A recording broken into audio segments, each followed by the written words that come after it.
Good morning, everyone. Good morning. Welcome to TSS. It's a beautiful, gorgeous summer day outside. I hope you all enjoy. And while we are here, we will be enjoying the words of Jesus. And I hope everyone leaves here today feeling a little bit happier and loved, and everything that you need to go through your week. So the theme of this month is In Jesus' Arms. Isn't that beautiful? Can I just imagine being in Jesus' arms? Like, it's wonderful. It's just the most beautiful feeling that anyone can have. It's pure love. Marco Magalhaes will be our lecturer, and he will be talking the law of love, and the theme of his lecture is one rule to rule them all, this is what love is all about. I will ask Anna to do the initial reading and the prayer.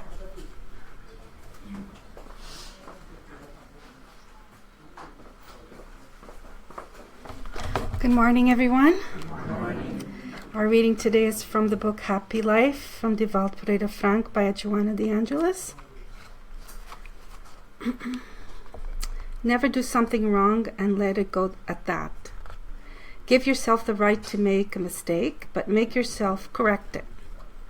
Bitterness, rage, and violence must give way to happiness, goodness, and peace.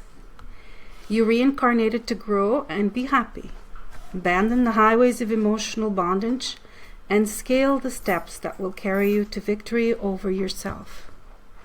Whoever does not tame his bad inclinations becomes the victim of the disorder they lead to. So let's close our eyes. Let's elevate our thoughts. Let's think of Jesus. And let's thank Jesus, let's thank God and the spirit mentors of this house for the opportunity to be here today. And let's ask that they open our hearts and our mind to the lesson being taught today, and that we may be able to apply it in our everyday lives. And let's ask that they help our brother Marco with the lecture today and assist us. And stay with us, and so be it.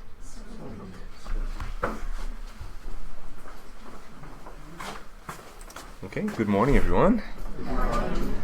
It's a pleasure to be here today, talking about something so important and so relevant to all of us, particularly in days the world is going through so many challenges of acceptance, of lack of patience, of anger, vengeance, wars.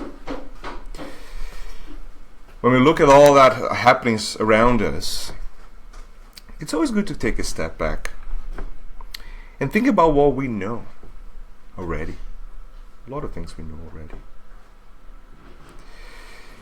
So one thing that caught my attention when I was preparing for the lecture is that the theme is In Jesus' Arms. And I have this exercise for all of us. Every time you think you're being treated unfairly, things are not good enough for you, somehow you're being punished by something God. Every time you feel that anger in your heart, or you don't accept yourself, or you don't accept the world, or things are just so unfair that you start to question your own existence, think about Jesus' arms. Why don't you set up a meeting with him? Say, hey, I'm going to set up a meeting with Jesus, and I'm going to tell him all of this. So picture yourself in Jesus' arms, telling him, Jesus, can't stand this anymore. My co-workers are just annoying me so much. Oh, this guy told that about me. Oh, the other guy cut 20% off my pay. Oh, the other guy is not accepting this. Oh, I'm not happy with this. So try to picture yourself telling that to Jesus in his arms. And think a little bit.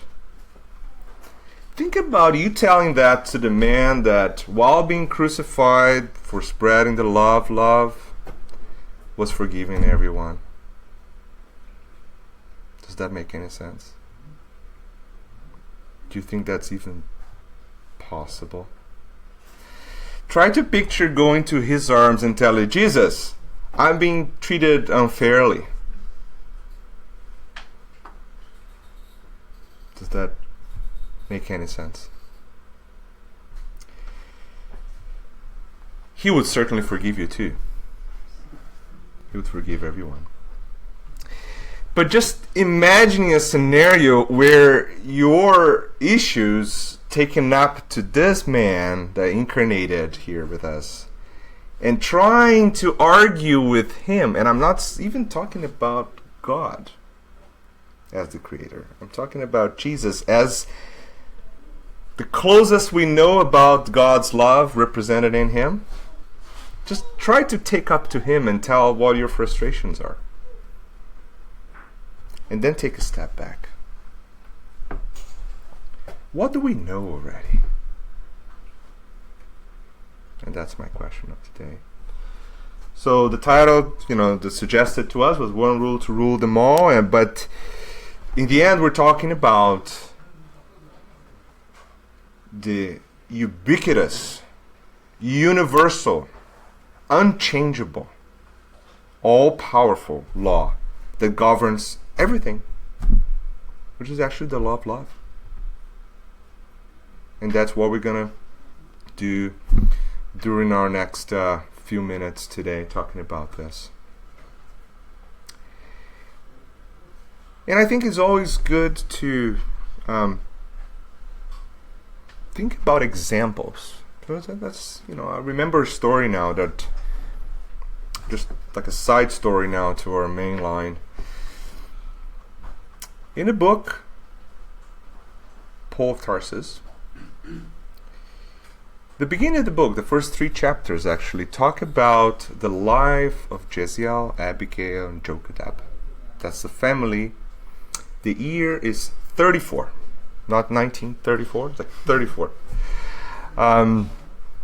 They live in the city called Corinth. 34, as you guys probably now, I'm doing the math, is actually about a year after Jesus discarnated, right? So imagine that we're actually living the exact same political scenario that Jesus was living at the same time.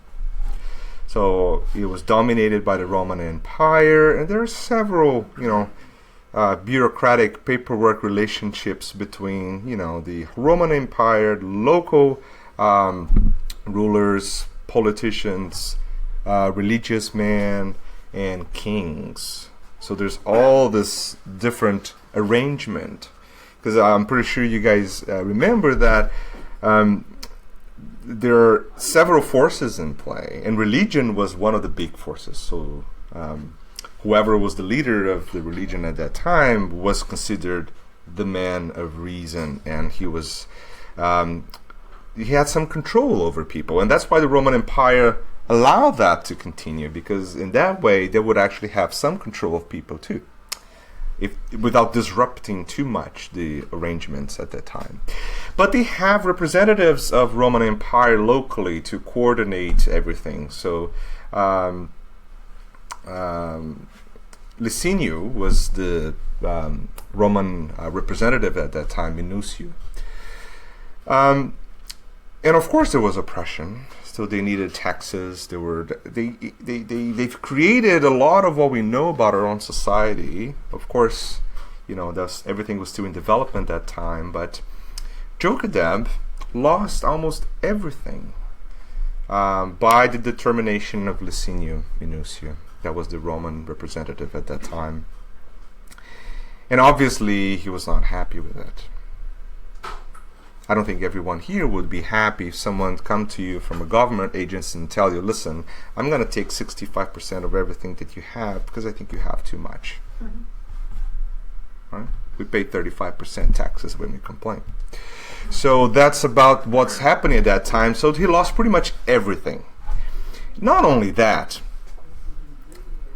because he did not do the proper references and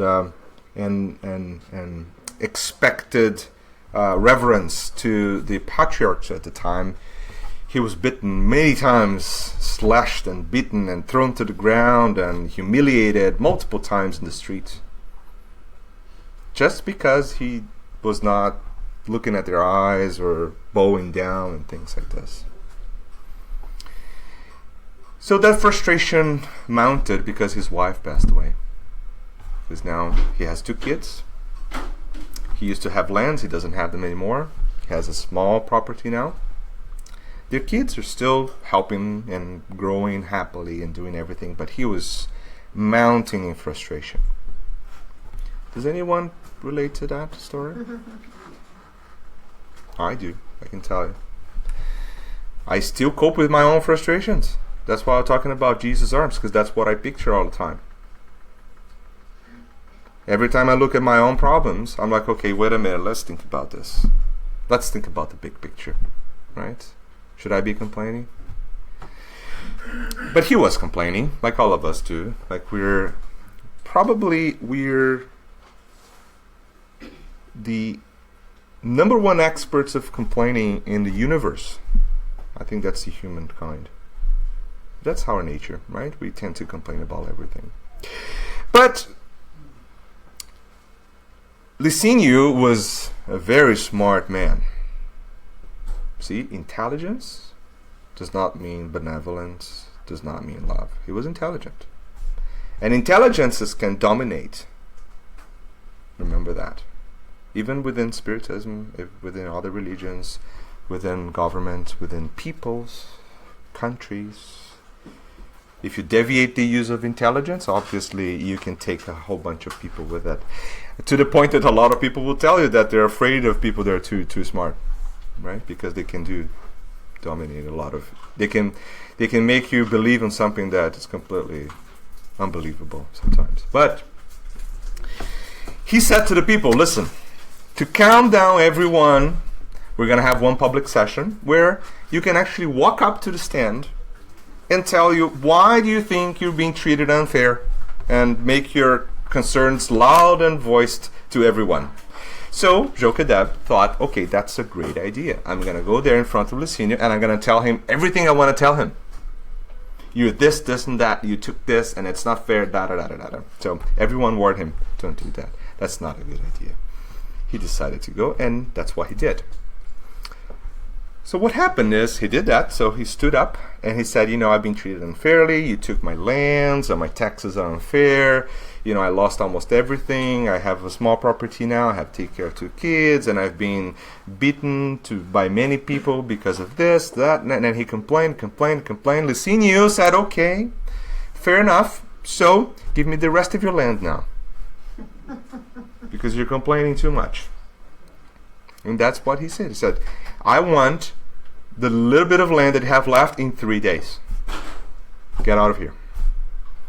Obviously, it was a trap. That was exactly what they wanted to do. Now, level of frustration went to exploded beyond the roof, right? With the mix of frustration, anger, aggression, everything combined, obviously, think about the spiritual surrounding at that time on his mind.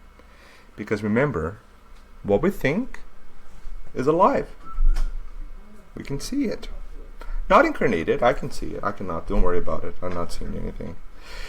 But in the spiritual realm, of course, that's who we are. You're surrounded by it. You imagine like you're walking around with this beautiful cape of thoughts that may not be beautiful sometimes, right? So he's walking back to his property, and he's passing by along the fence of this enormous property of land with beautiful plantations and things. That's Licinia's farm. That just took everything he had from him like 5 minutes ago. So obviously all of us would think, okay, I just go straight to my home, I'll be fine, I'll sleep, and tomorrow I'll give my land to this guy that has this ginormous property, and that's absolutely fair, and I'll cope with this, right? Everyone would do that. So he had an idea. He said, I'm going to put his property on fire because he took everything away from me. I'm going to take everything away from him. What's that called? Revenge. One thing what we learned about the divine laws is that when you seed something, what are you going to get from it? So if you put an orange seed in there, like you put a little one in there, what's going to come out? You can't get apples from it, can you? I think this is one of the most brilliant things we've ever learned in life, and we don't really pay a lot of attention to it.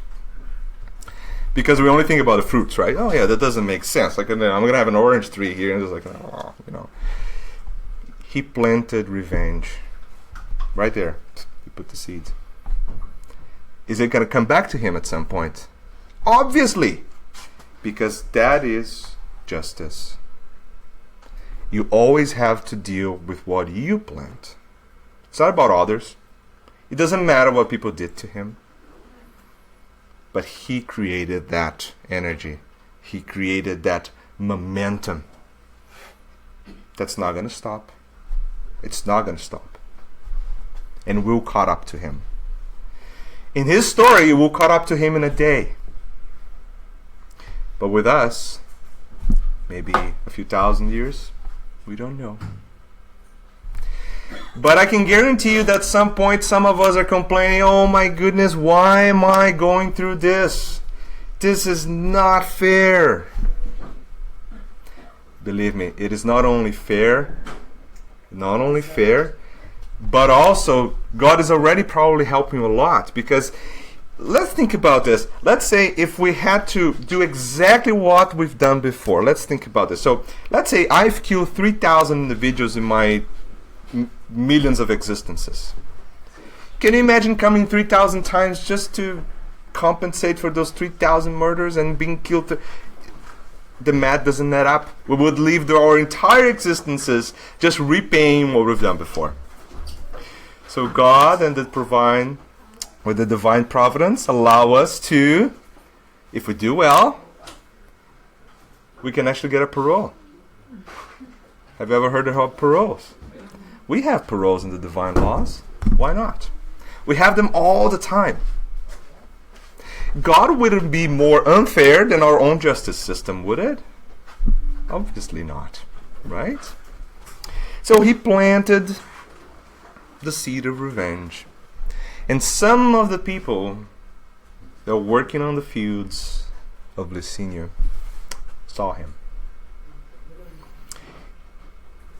By the second he walked out of that scenario, he was already in remorse. Why did I do this? Anyone feel like that sometimes? So these are stories that are universal in time and place. They represent our own stories. So he goes back to his land, which is not his anymore, because remember, he has to give it back in 3 days, and tell Abigail and Jaziel, say, listen guys, I've made a mistake. That's it. Is Jaziel angry? No. What do? They pray. Think about this. So these are spirits that obviously are in a completely different vibration from their dad, Jokadab, but they start praying, saying, listen, we're going to go through this. And sure enough, next day, knock on the door, the soldiers are there escorting him to his trial. Now, if you think our own trial system today is problematic, think about this in the year 34, where the powers of the little guys were never represented. There's no lawyers. Who's a lawyer? Is there a code written on a paper that you have to read and say, okay, this is what we're going to do? No. Who's the judge? The same guy that just incriminated him and took his land 5 minutes ago, his odds are, if there's a negative odds, he's probably on the negative side. So he goes there, and he is obviously responsible for it. He agrees that he did it, and he couldn't say no. So he had he was slashed 20 times and bitten and all that. So Jaziel decided, before that happened, he said, this is my fault. It was me. It wasn't my father. So Licinius said, okay, so you too is going to be punished. So they're both punished. And in the middle of the trial, to make things even more spectacular, someone comes to Licinius and said, Licinius, this is what happened. One of your servants died in the flames. So now it's not about the property anymore. Someone died because of Jochadab's actions. See, he wasn't even, his original thought was not related to any of that. But this represents the momentum that revenge generated. And this is to all of us. Whenever you plant something identical is going to grow from that seed. And it may be completely disproportionate to what you expect. You expect a little bush, sometimes it goes into a gigantic tree. The tree is going to be, it's going to fall down on you. I don't know. You never know. You can't predict what that momentum you just created will end up leading to. So that's very unpredictable. So it's now, he doubled the penalty against both of them. So, and unfortunately, Jochadab could not resist to his wounds, and he died right there.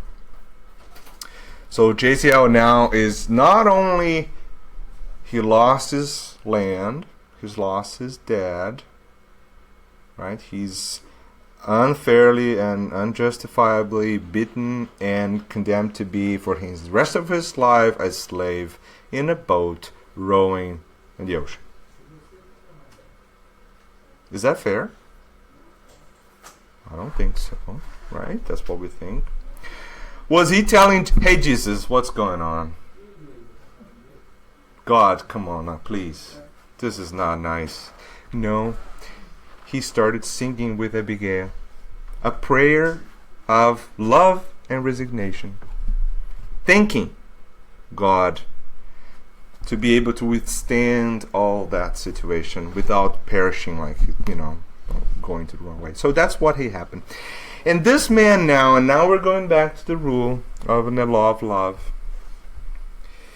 He goes into this boat, and he's a slave, obviously. So now, if you think about nowadays, living in the sea for 30 days, right? I'm not talking about cruise ships. Okay, I'm talking about a transport cargo boat or something like that. It's not comfortable. Now, they're slaves locked in the boat without sunlight, without what's bathroom? It doesn't exist. Drinking whatever's left and eating whatever's left from the rest of the crew, and rowing 24 hours a day, taking turns. I don't think that was a very good experience. But this is what happened. Sergio was a very important man from the Roman Empire that was being transported in that boat. And he fell ill from the plague. That was a death sentence. Very contagious. So everyone isolated themselves from Sergio, but he is a very important man. So the captain of the boat said, Jaziel, that's you, go. You're nothing. You go there and you take care of this guy, and obviously you're going to get the plague, and I don't care, I'll throw in the water afterwards. That was the thought at that time. So he did. Never said no. Not only that, he treated Sergio as his own father, his own family member. Draped the wounds, cleaned them, talked to him, helped in every single minute of that trip. Beautiful part of the book. What is he planting? Love. Yeah. what is he going to get from it? Isn't that easy? That's exactly what happened. Sergio was so touched by that amazing situation that, so obviously, Jaziel had the plague too, because they were in close contact every day for many days. And when he got the plague, the captain said, okay, now we have the plague, you go to the water, another one comes in, and we'll keep going, right? Sergio said, no. You're going to write in the book that you threw this guy in the water, but actually you're going to go close to a port and throw him over there so he can actually swim to the coast without dying in the middle of the sea. And the captain did that. So he basically put the boat closer to the land and threw Jaziel in the water so he could, swim to the coast. And that's what he did. Now he's alone and full of wounds of the plague, and certainly not in a very good spot. And he's helped by a stranger that told him to go to the house of the way, or where all the apostles. Remember 34. So they're now congregated already and spreading the word of Jesus. They're all there helping people. So he walks up there and continue his mission of love. Not only that, he represented what he said. Why is Jesus so different? A lot of people before Jesus actually told us that, listen, don't do unto others what you don't want people to do unto you. Love one another, do this and do that and do this and do that. Why his word is so powerful? Because he is his own words. Just like Jaziel. Right there, you looked at him.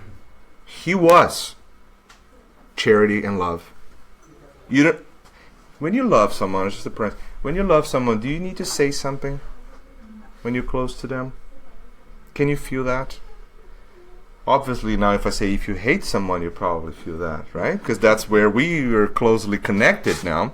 But let's say there's two ends of this spectrum. So there's the one side is like, I can't stand this person. And the other side is like, okay, I'm just here, and this person's here, and we're just happy because of that, right? You don't need to say anything. So that's exactly what Jaziel was. But he had to change his name. And that was something that Sergio told him when he left the book. Change your name and go inland. Don't stay here. Okay? Because obviously he was going to caught up again by someone else. It's going to be a slave of someone else. So that's when he reached the house of the way, he's called now Stephen. That's when Stephen, as we know, arises. Right? So the story is mostly to show us a lot of things, but mostly to show us that the law of love, the universal love, or what the Greeks used to call, my thing works. Yeah, it's going to work. See? I'm going to turn it on, and then it works. Agape. That is the Greek word that was used when the translations of the Bible was done first. They represent a universal, unshakable, powerful love that cannot be explained by many words, but it can be demonstrated.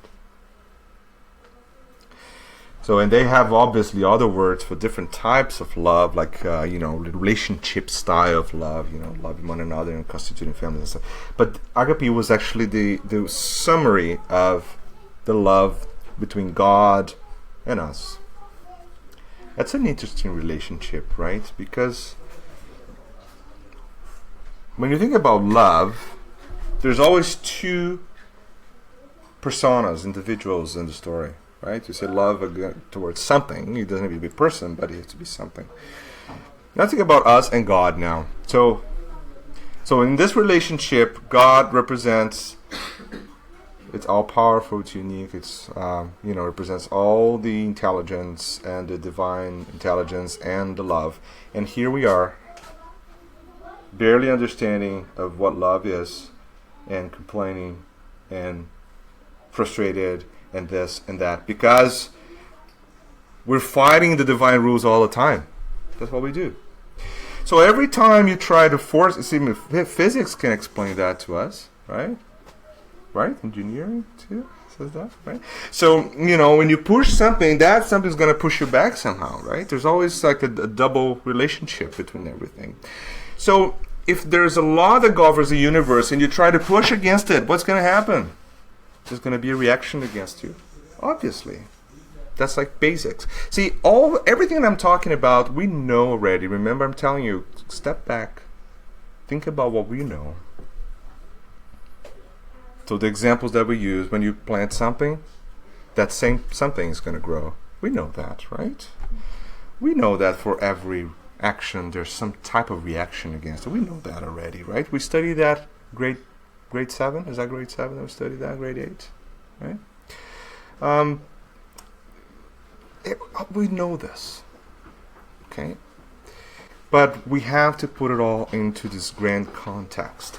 And John, and that's the passage that I have here, summarizes the word of Jesus at that time in a really good way, because he writes, Jesus saying that there's a new command I give you, love one another as I have loved you, so you must love one another. By this, everyone will know that you are my disciples if you love one another.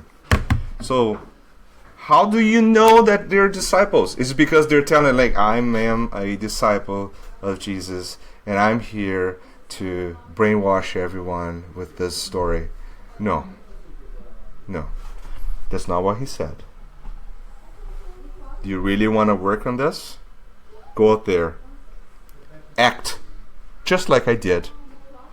Because the love he's talking about here is the love in action. It's not a empty word like love. Love. We use that all the time, that word. It's in every outdoor, in every corner, and people painting on walls and stuff and T-shirts. It's beautiful, but that's useless if you don't do it. If you're not living what you're saying. This is exactly what Jesus was doing. This is exactly what Jaziel was doing. Was he complaining because life was tough? No. Do you have any idea of what Jaziel's done before? No, we don't. It's not told in the stories. But I can guarantee you one thing. It wasn't pretty. I can guarantee you. Because that is justice. Justice is not, and I know Haroldo tells a story in one of his lectures that I think it's phenomenal. And that's part of what I told you in the beginning about the Jesus arms. And someone goes by one of his meetings with working as a judge. They come to me and say, listen, if I had a chance, I would actually kill this individual. But because I'm very religious, I don't do that. But I want to ruin their lives. I want to destroy their lives. Okay, so that is revenge, right? It's still embedded onto us. All those things. And then that's when he tells him, so, let's do this. Let's have a meeting with Jesus and tell him all that. Go back there. You're very religious, right? So why don't you go there and do that? That's the same story about the in Jesus' arms that we talked about today, right? And love your neighbor as yourself, as you love yourself, and love one another, which is within the same spectrum. But obviously, loving someone that keeps loving you back, it's quite easy, and we know that. But in the story of Jaziel, his love was towards the same man that was representing everything negative that happened to him. He's a slave, he lost everything, he's lost his father, because the way he was treated by the Roman Empire. And this individual is actually one of the representatives of the Romans. And he's loving him with his life. Because he was going to die of the plague for sure. He survived. But he knew that. Right? And then it's represented, and it's written, Matthew writes it, teacher, Which is the greatest commandment of the law in the law? Let's talk about a law now at that time. So, at that time we're living the 10 commandments of Moses, right? That's the basis of the law. But also, Moses had more routine laws that were implemented because he wanted to control society. So these are not the 10 commandments. These are rules that were created and embedded in society at a time that civilization was starting to come together. So he said, at that time, okay, one eye for an eye. That's the law, right? If you do something, you take exactly the same. That sounds horrible. But you know how it was before? Before it was like this. It was an eye for your entire family. That was the law before. So it's actually, that was quite an improvement from what it was before. But every improvement is a stepwise fashion. Like, improvements are not like, okay, we're perfect now, boom, right? That doesn't work. So Moses did, although, the 10 commandments, the first few commandments are all talking about preservation of life and loving one another. He was still telling people in a society, say, listen, okay, this is the commandments. I know you guys are not going to do this. I understand that. So how about we start by not killing entire generations of family because someone took one of your cows? That's a good start, right? Because before it was like this. So if you had like 2 properties and someone would eventually do something against you, so the other individual in the story was in his right to put fire in a property, put down your house, and kill your family. Now he couldn't do it anymore. So he would chop your hand off, which is still barbaric to us now, but it was quite an improvement.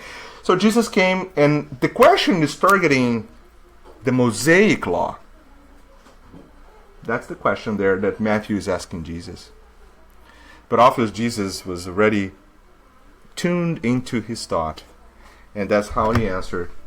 Jesus replied, love the Lord your God with all your heart.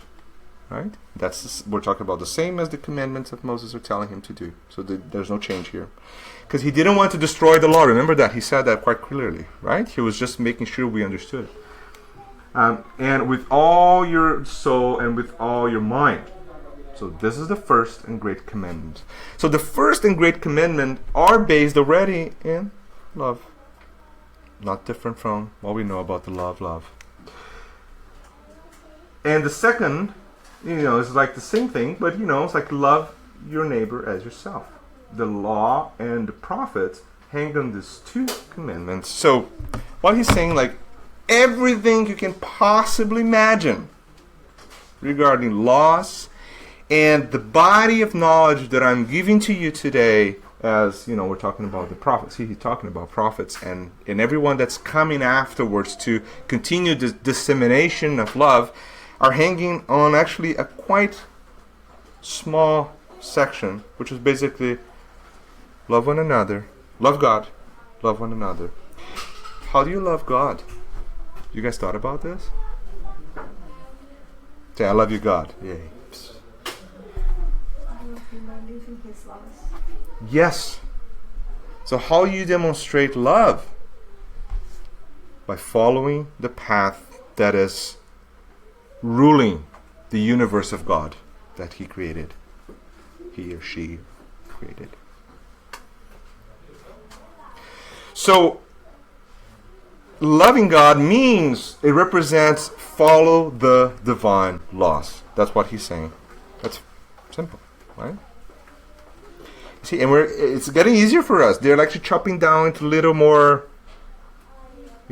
palatable pieces. That's what has been happening even with Spiritism since, we're talking about Moses, Jesus, Kardec, and many others coming in different religious backgrounds and stuff. They're all chopping down into little pieces that we can, okay, now I can get it. Right? I can do this. And the second one is love one another. It doesn't matter if it's your enemy, if it's a bad guy, good guy. I'm not saying anything about this individual. What I'm saying is that you need to love. But wait a minute, like I can't just love someone, like it doesn't work. But how about we start, remember what Moses did? How about we start about not hating? That's a good start, right? Let's start like what Moses said. Like Moses said, wait a minute, like, stop killing the entire family and destroying their houses and properties and doing. How about we just chop the hand?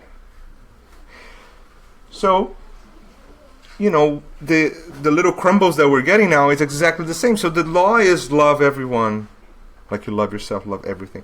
Well, how about we start by, you know, not disseminating the seeds of revenge, of hate. How about that? That's a good start. And then one day, we understand what true love means in that sense. And love does not mean like hug and say, hey buddy, you know, I love you, wow. No, there's nothing to do with the love that we're talking about here. Love your enemy doesn't mean going there and say, hey, oh, you killed everyone in my family. I love you, buddy. Why don't you kill me too? That doesn't make any sense, right? Because there's another law called law of preservation. You're not going to put yourself in a situation that you know it's going to be catastrophic just because, you know, you got to love everyone. No, that's not. It's just like forgiving. Forgiveness is an act of love. Let's talk about all the laws in love now. So love one another. Let's say, you know, that's one of the questions of the Spirit's books. This is just to give you another reminder of that. So, love one another, so question 888, is the divine law by which God governs all the worlds of the universe, even the ones we still don't know about. Right? Love is the law of attraction for living and organized beings, and attraction is the law of love for inorganic matter. So, love bound us together as a unity. Just like inorganic matter, so those who like chemistry, you know, they're attracted to each other by their chemical properties. If they're chargedly positive, negatively positive, covalently bind or not. So they're always attracting to each other. So love is what does that to us. Isn't that phenomenal? So how are we connected to God then? By touching God? No. I love. Because His love, this is an interesting. So our relationship with God is like this. We complain all the time, and God is like, my love never changes. It's a hard one, eh? He's all powerful. He represents the sum of everything we know about intelligence. And He loves us no matter what. No matter what we do, He's still loving us. Which means that the burden of connecting to God is ours. It's not His, right? His love's not going to change. Doesn't matter what you do. But what about our love? Does that change? All the time. From morning to breakfast to traffic. So think about this. Let's do a variation of levels of love during the day. By the time you wake up and you hit the gardener and get to work late and someone yells at you because you parked in the wrong spot, or, you know, a cyclist just zooms by your door and you almost hit. Okay, picture that. How's your so if you think about that as a level of your love variation during the day, that's how connected you are to the divine existence. Little or more, right? Isn't that governing everything in your life? That is the love. It governs everything. So these are the summary of the divine laws that are written in the book 3 of the Spirit's book. Missing a T there, that's okay. You guys are going to forgive me for that. I don't want your variation of love to go off right now. Yeah, yeah, I know. It's like, no, I can't stand that lecture. Okay. So these are the divine laws. So let's try to picture these laws without love. Okay, let's do that. So let's talk about the law of worship. So we have to worship or love God. Well, love is there already. So if you don't have love, then you can't really worship something if you don't have love. You're going to hate what you worship. That doesn't make any sense. Right? Law of labor. Okay, so we all have to work to progress. Okay. is it nice to work against your will? Have you ever thought about that? Someone's like, you have to do this, Marcio. You have to wake up early now and do this 1,200 calls before you leave home, okay? It's not nice. But if you do it, you're already connecting yourself to something better, right? If you don't do it, then you're not going to move, right? Reproduction, it's quite obvious, right? How you can't have the law of reproduction. How can you continue civilization if you don't love one another? I don't know if that's even possible. Even if you think about, oh no, I'm gonna donate my sperm and go to the bank. Even doing that, you need to think about someone when you're doing that. It's already an act of love. Even if you're not thinking about natural conceiving a child, there's love involved at some level. In any level, it doesn't matter. Even if they're not same-sex couple, different sex, it doesn't matter. There's always love involved. Always. At some level, there's always love involved. Law of preservation. So, we have to live, right? Because if we don't live, how we progress? That's an easy equation, right? But for you to live, you have to accept things, you have to accept yourself, know yourself, love yourself. Those are all circling around the law of preservation. Okay? Law of destruction, that's a tough one. Law of destruction doesn't mean that, everything will be destroyed by the Creator. People understand it that way. So that's why a lot of people are waiting for the end of the world, right? The law of destruction is actually a law that is embedded in our basic chemistry, physics lectures in grade 5 probably. Everything transforms into something else. But wait a minute, you're telling me that that big mountain will turn into sand. Yeah, the big mountain will be destroyed, the rocks will crumble down, be washed over, will hit each other, 5 trillion years until they turn into sand. They've been destroyed to be new life. That's a law. We do that. Huh? Have you ever thought that we probably have elements in our bodies now that were the same elements in the bodies of the dinosaurs? It's quite possible. Because we've been burning their remains all the time in the oils, right? So we breathe them, so we incorporate them in our bodies and we leave them. So the carbon that was part of the chemistry of a body of an animal that lived 65 million years ago, they're still running on me. My cells took it over and remodeled it. Isn't that true? That's obvious. So that is the law of destruction, which I like to think about law of renewal. Because destruction is the first step of renewal. Right? Our bodies will fade away, turn into a tree. That's true. The trees in the cemeteries are human beings. Aren't they? Are the carbons forming that tree different from the carbons that were in the bodies of whoever was? No, they're the same. Exactly the same atoms. They don't change. They don't just move into another existence. So that's kind of the reincarnation of the carbon. How about that? The law of society. Okay, so we can only progress if we live together. If I isolate myself on the top of a mountain for 100 years and live there peacefully and praying every day, and am I progressing? I'm certainly in a Zen state and, maybe connected to high beings or something.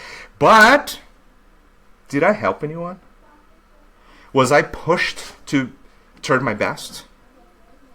Did I face a challenge to really prove that I was able to cope with it? I didn't progress. Sorry. That's not going to happen. So that's society. We need each other. We need each other to bug each other. We need each other to poke each other. And we needed to hug each other too. Right, Marcia?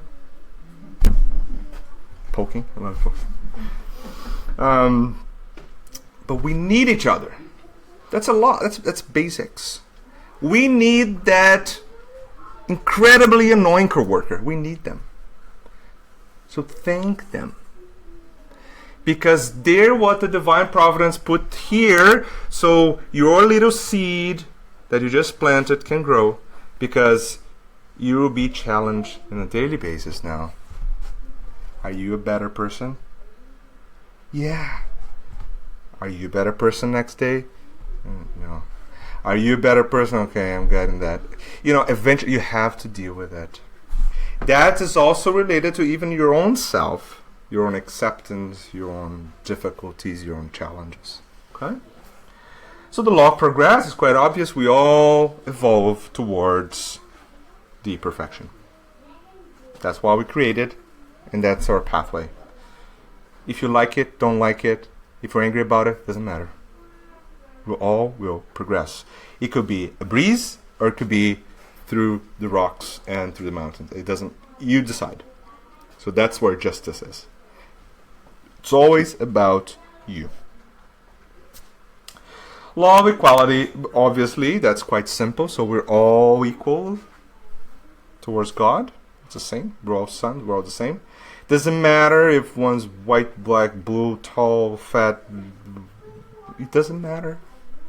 The spirits are all the same. We're all created the same way, and we'll all progress to the same place. So think about God looking at this little kindergarten that we are. That's where we are right here.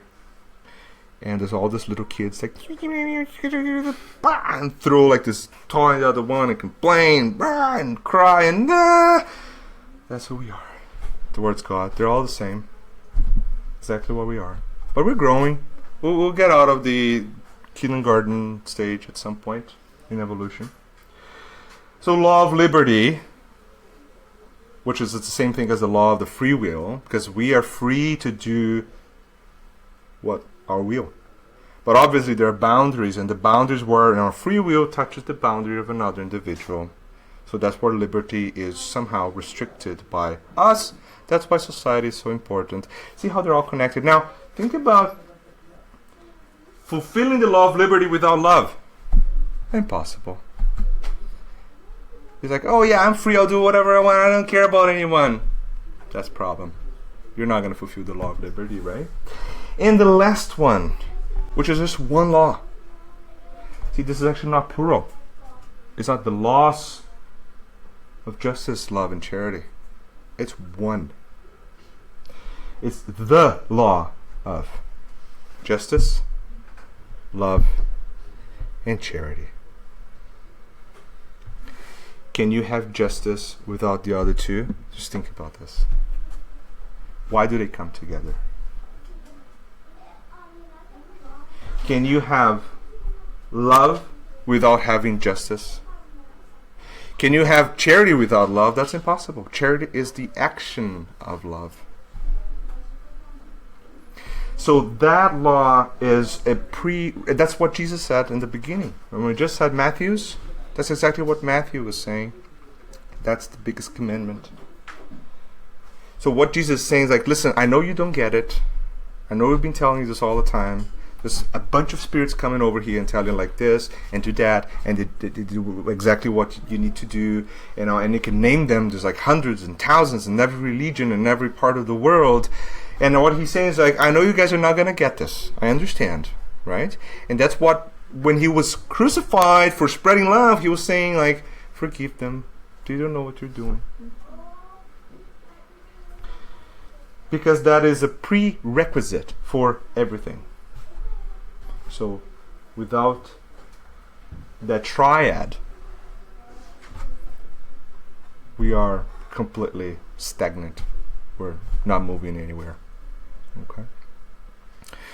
So this is what I had to tell you guys today, and I really want to end with another little passage from the book Paul of Tarsus by Emmanuel. When he was prosecuted after many years of spreading the word of Jesus. He was, and the description is beautiful because Stephen at that time, not Jaziel anymore, he had the gift of the word. So not only he represented his word, but he was able to spread it. He was able to lead people with his intelligence used together with love. They have to be together. Intelligence that is disconnected with the law of love is problematic. And we have so many examples of that in our society. So many examples. That's probably most of what we have today. So he was prosecuted, and he was going to be killed by stonement. In other words, throw stones at him. So remember, go back to the laws at that time, so you understand why this is such a transition point in the existence of our societies in general, right? So he was stoned, but not before forgiving the same individual that prosecuted him. Who was that guy? Paul. Was Paul touched by that seed? Yes. So see where the seed was planted. The seed was not planted when Paul fell down and said, Jesus, the light came at him. That is not where the seed was planted. The seed was planted way before, and have the ramifications that changed an entire civilization. Where's our seeds? Where are they? So that will be the idea for you guys today to think about. Where are they? Are we planting them? Are we watering them? Are we allowing them to grow inside our hearts? Every good action you do would have tremendous benefits in a lifetime. Maybe not even yours. Stephen was rescued even before the stones were really hitting him. He was already partially connected with his body. Angels were surrounding them. He was not even feeling the stones anymore, because he planted the seed a long time ago. He was now getting the fruits of it. And if he planted love, he'll certainly have a feast with love. Thank you, guys.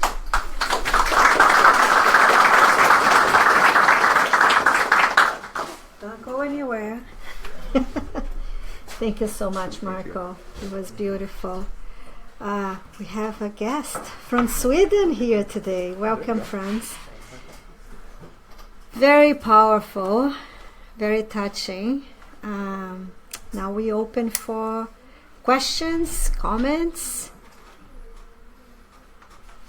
I think the silence, it speaks for all of us. Any question from the internet? Yes, we do have a question from a gentleman called Jose Musi. Oh, there you go.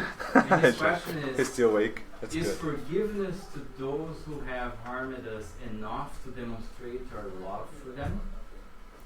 That's a good question. I think that is the first step.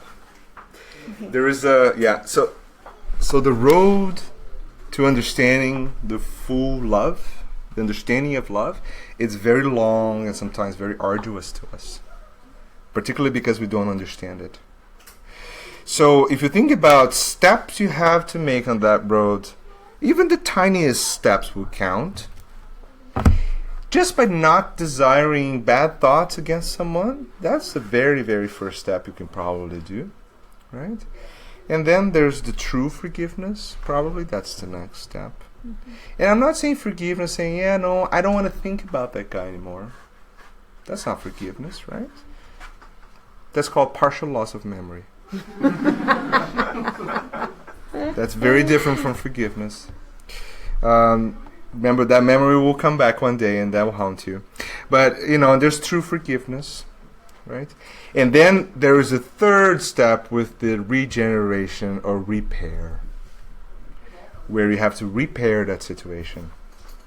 Some people can do it at one lifetime. Some people need it multiple lifetimes. Some people are still battling that for the entire existence.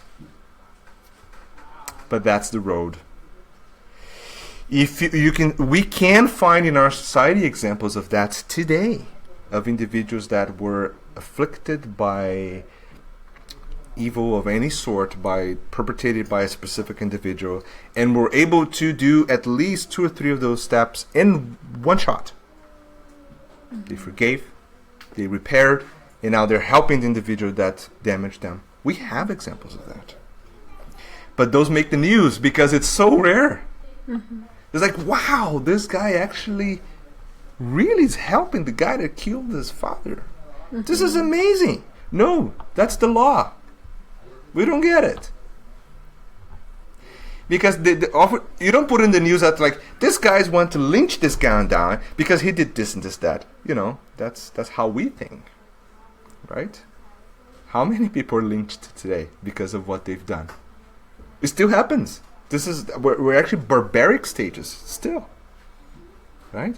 So there is a little road, and we're doing tiny baby steps into it. Some people are progressing like a rocket flying to the universe. Some people are moving like a little turtle, like doing like little turns and twists, and and we'll get there. We'll get there. But I think that will be the answer to Jo. It's all a part of a big process that's happening. No more comments? No questions? Okay. Well, thank you so much, Marco. For those who are coming here for the first time, now we are going to dim down the lights so we have our passes. Thank you so much for those who are watching us. Thank you, Jo. See you this week.